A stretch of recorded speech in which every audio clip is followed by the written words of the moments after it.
বন্ধুরা, ভাত রান্না করতে কাঠে খুব আরাম, ঠান্ডা লাগে না, আগুন পোহানো যায়। তো আমি প্রতিদিন কাঠে ভাত রান্না করি। আমার ভাতটা হয়ে গেল, এবারে নামিয়ে নেব।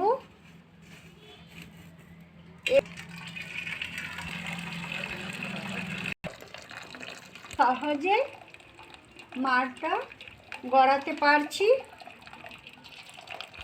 মাড় গড়ানো হয়ে গেল, এবারে আমি উনানে একটু বসিয়ে রাখবো। আর বসিয়ে রাখলে আমার সমস্ত মাড় শুকিয়ে যাবে, ভাতগুলো ঝুরঝুরে হয়ে যাবে। দেখুন বন্ধুরা, কি সুন্দর কাঠের উনানে ভাত রান্না, ঝরঝরে আর খেতে দারুণ মিষ্টি।